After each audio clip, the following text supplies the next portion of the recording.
Bonjour, je suis Isabelle Gratton, avocate. La présente capsule s'intitule « Quand rien ne va plus ». Les tribunaux du Québec, Cour du Québec et Cour supérieure n'ont juridiction que sur les relations d'affaires qui prennent leur origine sur le territoire du Québec et ou sur les personnes et entreprises se trouvant physiquement au Québec. Dans notre province, chaque tribunal a son propre champ de compétences. Les tribunaux se complètent et forment un tout cohérent. Les champs de compétences des tribunaux sont déterminés dans les lois. Ils dépendent de plusieurs éléments, par exemple, l'endroit où les événements à l'origine du conflit se sont déroulés, la nature du problème à résoudre, les montants d'argent en jeu. Les avocats doivent bien connaître ces différentes compétences pour s'assurer de s'adresser au bon tribunal. Sachez que si vous êtes actionnaire d'une compagnie, votre compagnie doit être représentée toujours par avocat, sauf si vous allez devant la Cour du Québec, division des petites créances.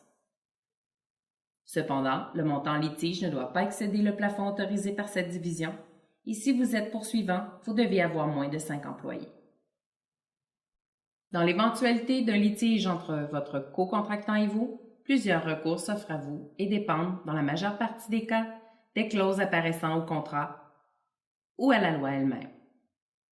Vous pouvez notamment demander la résiliation du contrat, la résolution du contrat ou le paiement de ce qui vous est dû. La résiliation est le moyen le plus courant de mettre fin au contrat. Son effet est pour l'avenir seulement. Exemple, je résilie mon assurance habitation parce que je déménage. La résolution du contrat remet les parties dans le même état qu'elles étaient avant de conclure le contrat. Chacune des parties est dans ce cas tenue de restituer à l'autre les prestations qu'elle a reçues. Une fois que vous obtenez un jugement contre quelqu'un, vous avez 10 ans pour l'exécuter, c'est-à-dire pour faire des saisies de meubles ou immeubles, saisies des comptes bancaires, saisies de salaire, etc. Sachez que même si vous êtes détenteur d'un jugement, et même lorsque les biens de votre débiteur sont saisis, la loi sur la faillite et l'insolvabilité peut mettre un frein à la récupération des sommes qui vous sont dues.